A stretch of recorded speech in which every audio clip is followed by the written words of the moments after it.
found out my 3 daughters aren't mine, and each has a different father. It literally broke my heart. I never thought I'd be writing something like this, but I need to get this off my chest before it consumes me. My world collapsed recently, and I'm still trying to figure out how to make sense of it all. I've been married to my wife, Sarah, for 18 years. Together we have, or at least, I thought we had, 3 beautiful daughters. Emily, 17, Sophie, 15, and Lily, 13. I've spent nearly 2 decades loving them, providing for them, and being their dad. That was my identity. Proud father, husband, and provider. A few months ago, I went to the doctor for some strange symptoms. I had been feeling fatigued, dizzy, and weak on and off for a while. I thought it was just stress from work, or maybe I wasn't taking good enough care of myself. I didn't expect to hear that I had a rare genetic condition that could potentially be passed down to my kids. Naturally, I wanted to make sure my daughters didn't have it, so I had Sarah bring them in for tests. It seemed like the responsible thing to do, protect my girls, make sure they were safe. That's all I wanted. But when the tests came back, they showed that none of the girls carried the genetic marker. My first reaction was relief they were safe, but something nagged at me. The doctor suggested I get a paternity test just to clear up any confusion, as certain conditions would definitely pass down to my children. First, I brushed it off. Asterisk, why would I need a paternity test? These are my girls. Asterisk, but the seed was planted. And as the days passed, I couldn't shake the thought. I gave in. I didn't tell Sarah. I didn't want to worry her until I had answers. It took everything I had to drop off the samples, and even more to wait for the results. When they finally came in, I felt the world stop. Not one of my daughters was biologically mine. I remember reading the report in disbelief, then reading it again, hoping I had misunderstood. But no matter how many times I looked at it, the reality hit me like a sledgehammer. None of my daughters were my blood. That's when I felt something in my chest, like a pressure I couldn't shake. My heart started racing, my vision blurred, and before I knew it, I was on the floor. I must have blacked out because the next thing I remember was waking up in a hospital bed. I had had a heart attack. The doctors said the stress and shock had triggered it. They kept me in the hospital for weeks to recover, and all I could do was lie there, replaying everything in my head. The betrayal, the lies, the years I spent raising children I thought were mine, while my wife hid the truth from me. All the while, Sarah was at my side, holding my hand, pretending to be the concerned wife, while I knew I had to confront her as soon as I was discharged. After I got out of the hospital and regained some strength, I couldn't hold it in any longer. I showed Sarah the paternity results, and at first, she just stared at me, stunned. Then she broke down. Through tears, she admitted that not only was I not the biological father of our girls, but that each one had a different father. Emily's father was a guy she had a fling with during our early marriage when we were struggling to make ends meet. Sophie's father was a colleague from her job at the time, someone she had a year-long affair with while I was working late shifts to support the family. And Lily, asterisk our youngest asterisk, was the result of a one-night stand with a close family friend, a guy I'd shared beers with, watched sports with, and welcomed into our home. I couldn't believe what I was hearing. It was too much. The woman I had spent my life with had been lying to me for nearly 2 decades. And not just about one affair, asterisk 3 different men star. I asked her how she could live with herself, how she could let me raise these children without ever telling me the truth. She said she was scared, terrified I would leave her, terrified of breaking up our family. In that moment, I didn't know what scared me more, the depth of her betrayal or the fact that she had been willing to live this lie for so long. And worst of all, I didn't find out because she confessed. I found out because of a random genetic test. If it hadn't been for that, she probably would have taken this secret to her grave. The heart attack I had was nothing compared to the emotional wreckage I was left with after that conversation. I haven't told my daughters yet. How do you even begin to have that conversation? I love them with every fiber of my being, but now I can't look at them the same way. Every time I see their faces, I'm reminded of the lies, of the men I unknowingly shared my family with. I've been trying to keep things normal at home, but it's killing me inside. The heart attack might have been the first sign that this secret was too much for me to bear. And honestly, I feel like it's still choking me. I've had to go back to the hospital for checkups. And every time I'm there, all I can think is how my life will never be the same. I'm torn. Do I tell the girls? How do I even begin to explain this without destroying their entire world? They don't deserve this, they're innocent. But I can't keep living this lie. Sarah has been trying to make amends, but I don't know if I can ever forgive her for this. Every time she tells me she's sorry, it just feels like another knife in the back. I feel like my life is shattered, and I don't know how to pick up the pieces. I'm trying to be strong for my daughters, but the weight of this truth is crushing me. How do you move forward when everything you've built was based on a lie? Has anyone been through anything even remotely like this? I don't know what to do. New update. I never thought I'd be writing something like this, but I need to get this off my chest before it consumes me. My world collapsed recently, and I'm still trying to figure out how to make sense of it all. I've been married to my wife, Sarah, for 18 years. Together we have, or at least, I thought we had, 3 beautiful daughters. Emily, 17, Sophie, 15, and Lily, 13. I've spent nearly 2 decades loving them, providing for them, and being their dad.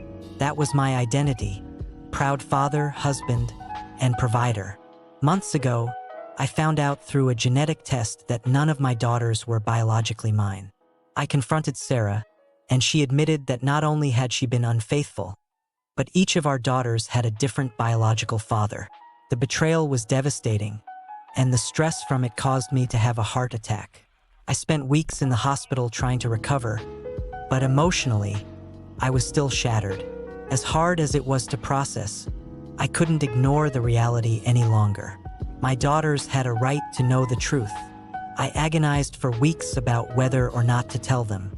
On the one hand, I wanted to protect them from the pain and confusion I was feeling. On the other, they had a right to know where they truly came from. The weight of this secret was crushing me, and I couldn't keep pretending everything was normal. Eventually, I decided I had to tell them. I knew it would hurt them, but I thought being honest was better than letting them live a lie for the rest of their lives. One evening, after dinner, I sat them down. I told them that I loved them no matter what, but there was something they needed to know.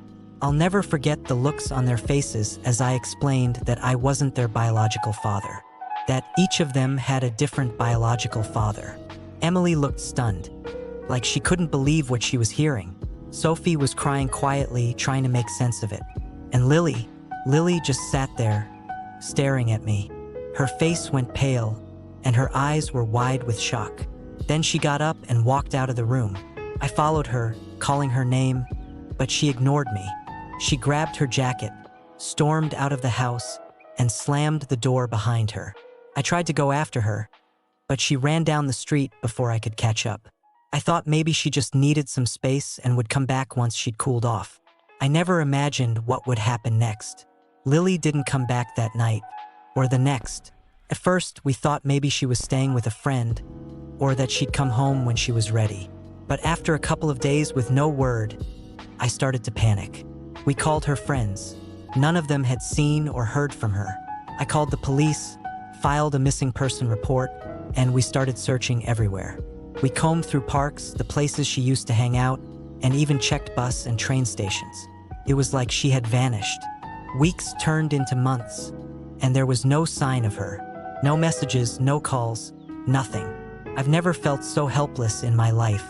We searched, handed out flyers, and contacted everyone we could think of. But it was like Lily had disappeared off the face of the earth. I was devastated. Every night I lay awake, wondering where she was, if she was safe, if she was angry at me for telling the truth. The guilt was overwhelming.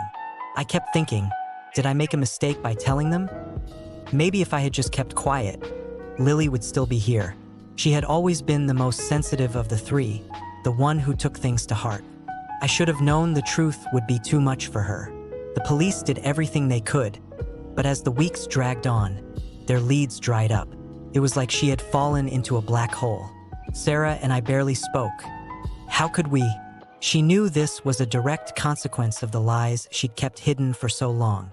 Every time I looked at her, I was filled with anger, resentment, and fear. Emily and Sophie were devastated. They blamed themselves at first, thinking maybe they had missed some sign that Lily was struggling.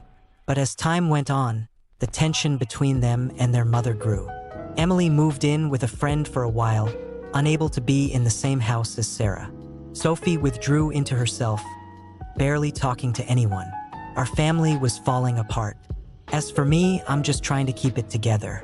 The heart attack left me physically weakened, but the emotional toll has been far worse. I've been out of work on medical leave since the news came out, and I don't know how I'll ever go back to normal life.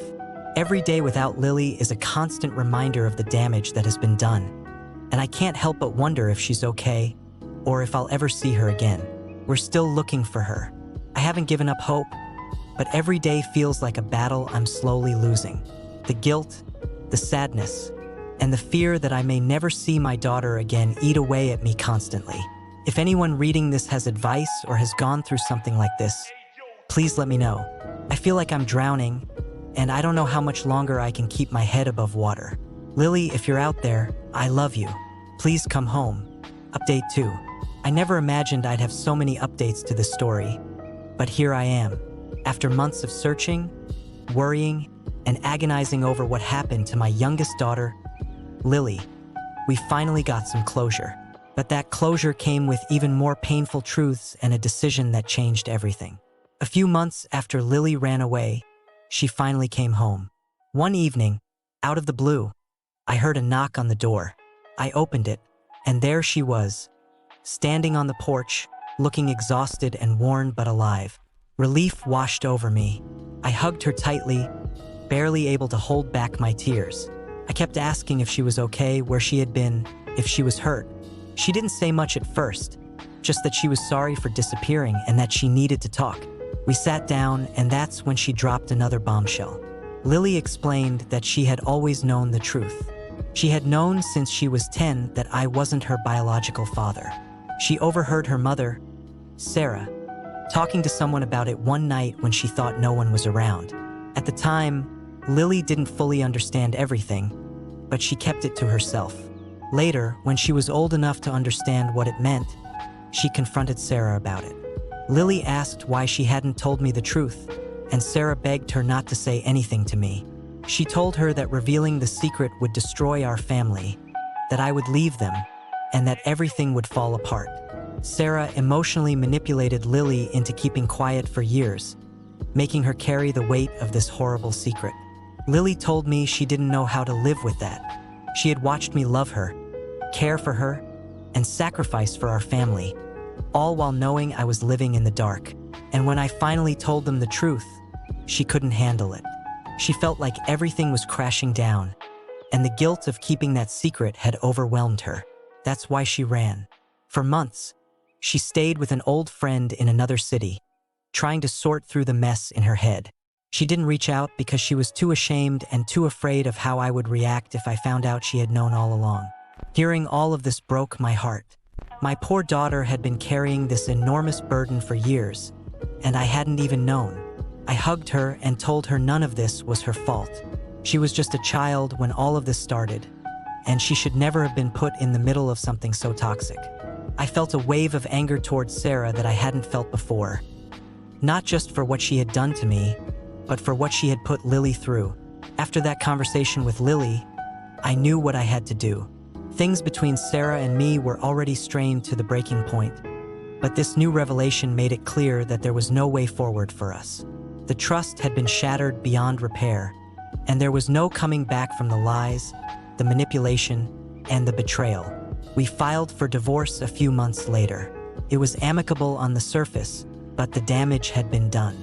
Sarah moved out, and I stayed in the house with the girls. Emily and Sophie were still struggling with everything, but having Lily back helped bring some stability to the chaos. The girls and I leaned on each other as we tried to heal from everything that had happened. It wasn't easy, but we were doing our best to move forward. About a year after the divorce, something unexpected happened. I met someone. Her name is Rachel.